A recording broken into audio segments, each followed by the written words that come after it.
안녕하세요. 권가의 커피 특강 7번째 시간 시작하도록 하겠습니다. 오늘은 이 두 가지 주제에 대해서 말씀을 드리겠습니다.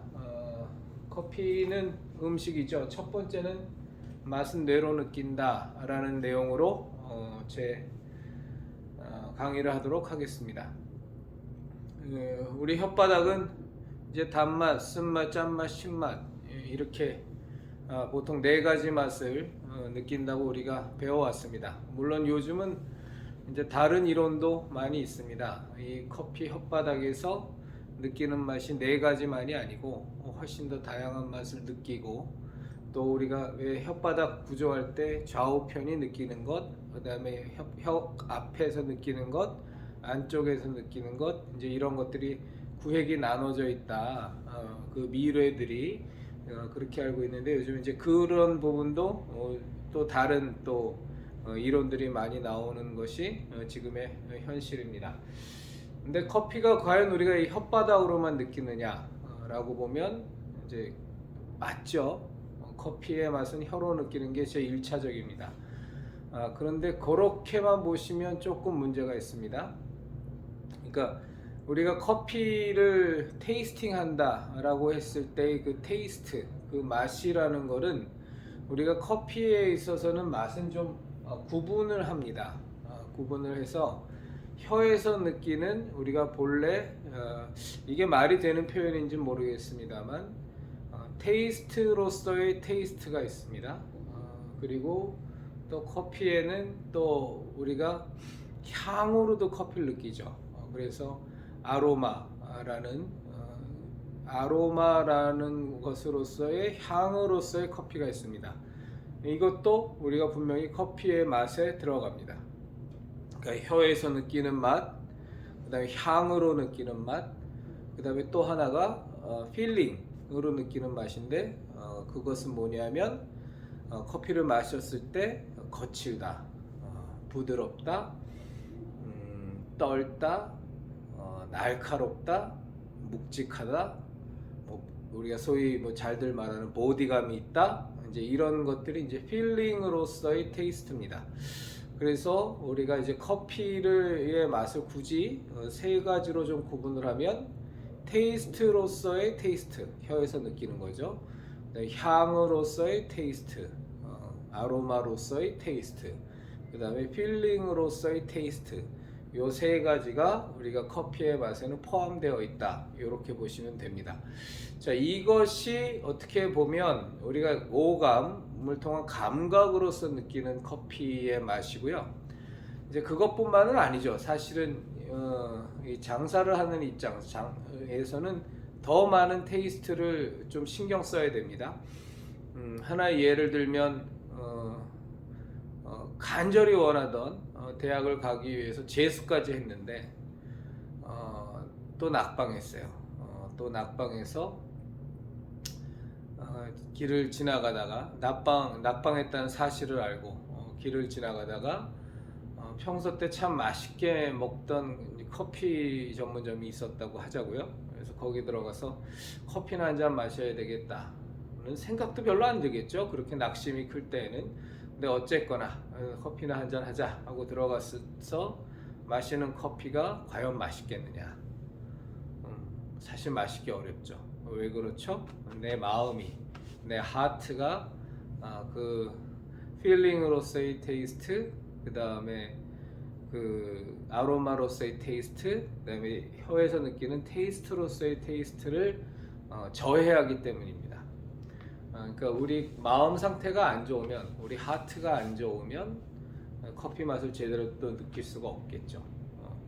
또 하나의 예를 들면 우리가 보통 자마이카 블루 마운틴 100%는 이제 커피 한 잔을 싸게 파는 데가 한 3만 원, 보통 한 4, 5만 원씩 이렇게 받는데, 자마이카 블루 마운틴 최고급 커피 한 잔을 마시는 거예요. 근데 그 최고급 커피 한 잔을 마시는데 아름다운 정원에서 또 아주 상쾌한 아주 품이 있는 음악이 흘러나오고, 그다음에 날은 맑고 햇볕은 잘 들고, 혹은 구름 낀 날도 좋습니다. 그리고 적당한 온도에 분위기 있는 탁자에 앉아서 저 정원을 바라보면서 혹은 산을 바라보면서 이 자마이카 블루 마운틴 커피를 한 잔을 마시는 것과 좀 극단적인 얘기를 하지만 친구들하고 놀러 가기 위해서 저는 뭐 아직 한 번도 가본 적이 없고 앞으로도 갈 일이 없겠죠. 뭐 홍대 클럽에 그런 클럽 같은 데를 놀러 갔는데 거기서 막 그 찢어지는 하드락이 어마어마한 소리로 막 그냥 고성이 울리는, 그리고 막 주변에서는 막 젊은 애들이 술을 마시면서 광란의 춤을 추고 있는 거기에서 똑같은 자마이카 블루 마운틴 100% 오리지널 커피를 마신다. 이 두 개를 놓고 본다면 물론 극단적인 사례긴 합니다만 과연 어느 쪽이 더 커피가 맛있겠느냐, 논할 필요가 없겠죠, 그렇죠? 당연히 아름다운 경치를 보면서 좋은 환경에서 우아한 탁자에서 여유롭게 커피 한 잔을 마시는 게 훨씬 더 맛있을 겁니다. 그래서 우리가 이 맛이라는 거는요, 이게 한마디로 좀 정의를 하면 이 뇌로 느낀다고 여러분들이 생각하셔야 돼요. 그래서 우리가 혀로도 느끼고 향으로도 느끼고 그리고 그 몸에서 느껴지는, 오감에서 느껴지는 감각, 필링으로서도 느끼지만 우리의 하트도 작용되고요. 그 다음에 주변에 있는 환경도 작용이 됩니다. 또 하나의 예를 든다면 이런 것도 쓸 수 있겠죠. 뭐 커피숍이라고 잘 모르는 데 들어갔더니 사장이 옷차림새를 보면 뭐 저처럼 이런 앞치마를 입고 있는 것도 아니고 아주 왜 복장 상태도 불결하고, 그리고 탁자도 제대로 치워지지 않아서 막 먼지가 막 군데군데 쌓여 있고, 뭐 남이 먹고 간 흘린 커피도 닦여져 있지도 않고, 조명도 어두컴컴한데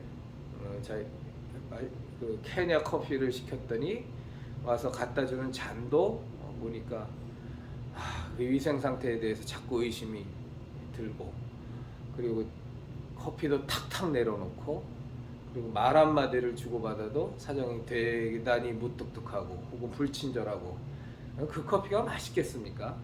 맛있을 방법이 없죠, 그렇죠? 그러니까 우리가 맛은 뭐로 느끼냐, 이제 이 뇌로 느낀다라는 것을 우리가 좀 정확히 아셔야 됩니다. 물론 우리가 커피 특강을 할 때는 해당되지 않지만 제가 창업 강의를 할 때는 이 부분은 굉장히 중요시 여기고 사람들한테 강의를 합니다. 그러니까 이 맛은 뇌로 느끼기 때문에 주인 그 사장의 옷 내무새, 바리스타들의 복장, 그다음에 그 카페의 배경음악, 그다음에 사용하는 찻잔, 뭐 이런 것도 사실은 너무 무리하게 할 건 없지만 꼭 신경 써야 되는 요소 중에 하나다라는 부분을 말씀드립니다. 그래서 이 맛은 뇌로 느낀다라는 이 부분은요, 사실은 굉장히 중요합니다. 똑같은 커피잔도요, 똑같은 커피도 노란 컵에 담기면 우리는 심리적으로 더 부드럽게 느낍니다. 똑같은 커피도 빨간 잔에 담아서 내가면 우리는 그 커피의 맛을 되게 강렬하게 느끼고, 그 다음에 이 초록색 잔에 내가면 똑같은 커피도 더 신맛을, 그 안에 있는 신맛을 더 우리가 강하게 느낍니다. 이렇게 우리가 시각적인 것도 영향을 주기 때문에 우리가 맛이라는 것은 단순히 이 혀에 있는 감각만이 아니라, 후각만이 아니라, 입안에서 느껴지는 그런 느낌만이 아니라 청각, 시각, 그리고 또 그때의 분위기, 또 내 마음의 상태, 여러 가지 것들이 복합적으로 작용을 한다. 왜 그러냐? 커피도 음식이기 때문에 그렇습니다. 모든 음식은 아무리 맛있는 거 먹어도 막 옆에서 잔소리 해대고 못된 소리 해대고 공포 분위기 만들고 그 음식이 넘어가겠습니까?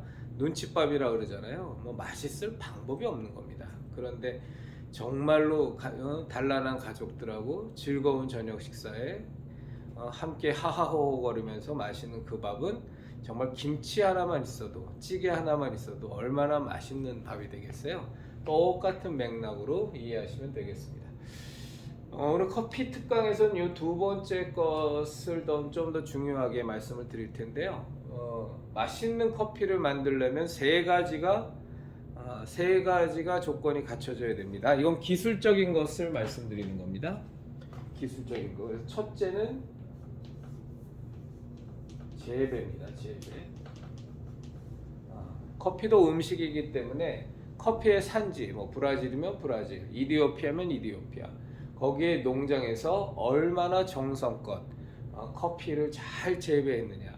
이게 소위 말해서 음식에서의 커피의 식재료를 만드는 과정 아니겠어요?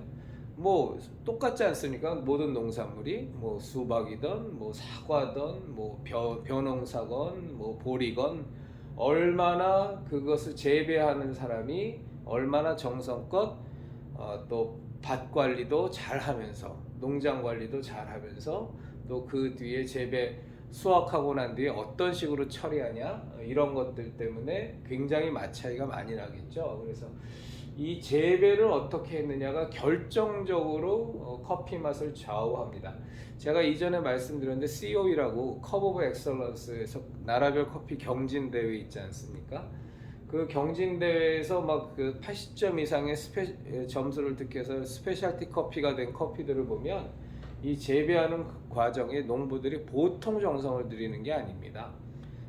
이미 말씀드렸지만 스페셜티 커피가 되느냐 되지 않느냐에 따라서 거의 그 커피의 가격이 판매 가격이 10배 뭐 100 심하면 뭐 30배 100배까지도 뛰기 때문에 이 재배에 보통 정성을 많이 기울이는 게 아니죠.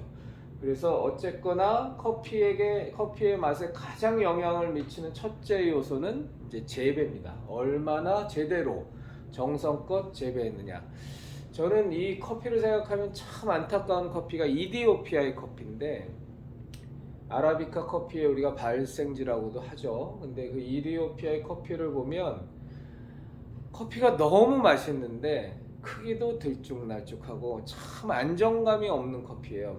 커피 맛은 너무 끝내주게 좋은데 커피의 그 그린빈을 보면 너무 이 크기도 들쭉날쭉하고 막 섞여 있고 어떤 땐 이렇고 어떤 땐 저렇고 변화도 많아서 왜 그러냐면 그 야생 커피거든요. 그래서 이 브라질이나 콜롬비아처럼 제대로 농장 단위로 농부들이 제대로 관리를 받지 못하고 거의 뭐 농장은 있지만 거기에서 그냥 막 자란 커피들을 나중에 때가 되면 수확만 하는 수준이라 뭐 이유는 하나죠. 뭐 이디오피아라는 나라가 워낙 가난하니까. 그래서 참 그 커피가 더 개발될 수 있고 더 빛을 발할 수 있는데 나라가 너무 가난하고 제대로 된 그 농장 관리를 못하니까 참 이렇게 그 지금 정도의 수준밖에는 개발이 안 되는 걸 보면 참 안타깝게 느껴집니다. 그래서 커피에게 제일 영향력을 커피의 맛에 가장 큰 영향을 미치는 건 재배입니다. 두 번째가 로스팅입니다. 로스팅.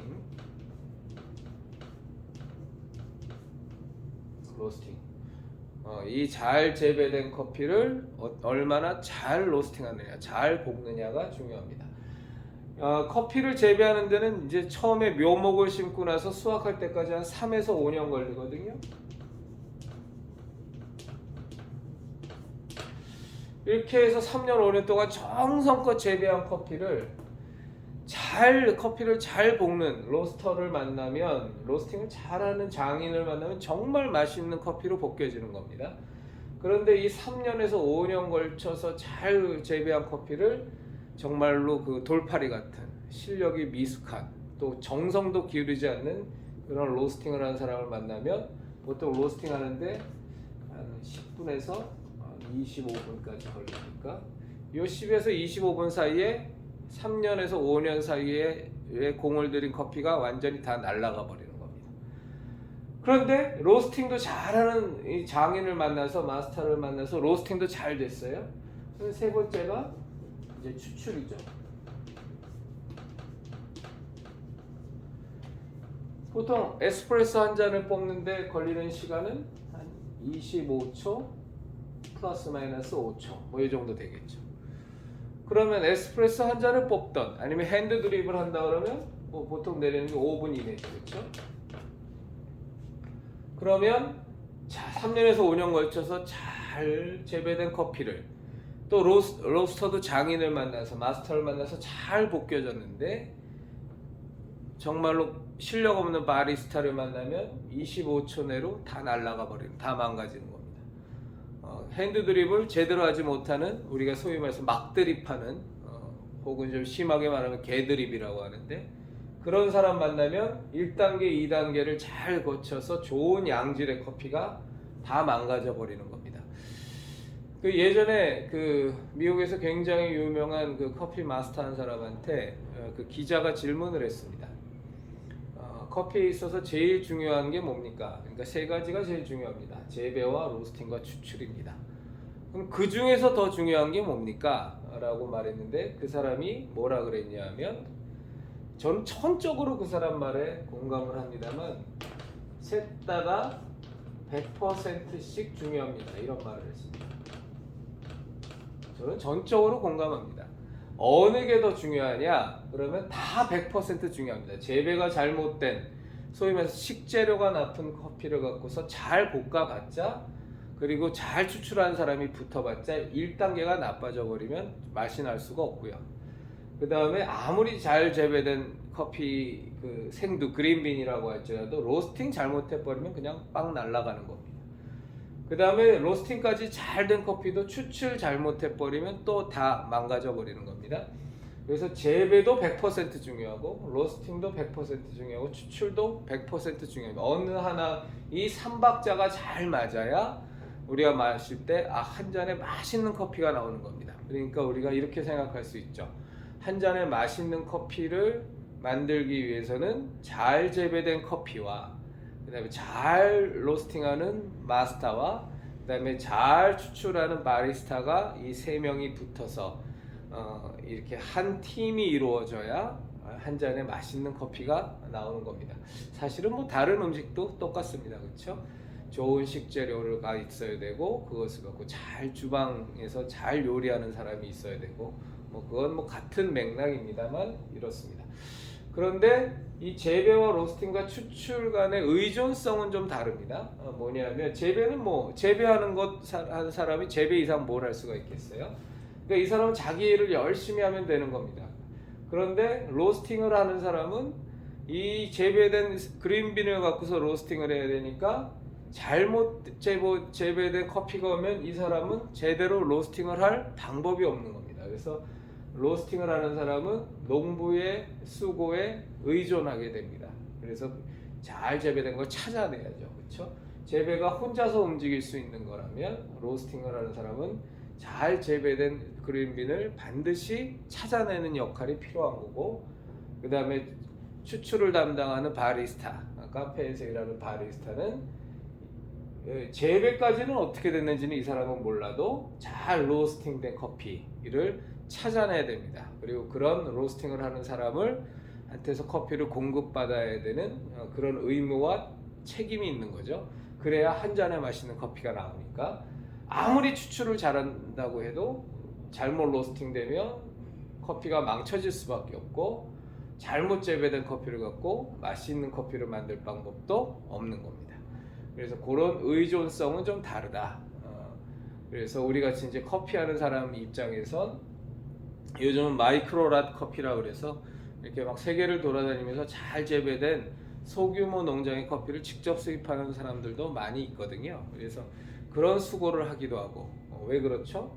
좋게 잘 재배된 커피를 수입해서, 보통 그런 사람은 로스팅을 직접 합니다. 그래서 자기가 실력을 다해서 로스팅을 잘해서, 그리고 그걸 갖고서 저도 저 같은 경우는 이제 재배는 못하지만 로스팅하고 저는 추출을 하잖아요. 그러니까 그렇게 잘 로스팅해서 그걸 갖고 정성껏 꾀부리지 않고 잘 추출하는 겁니다.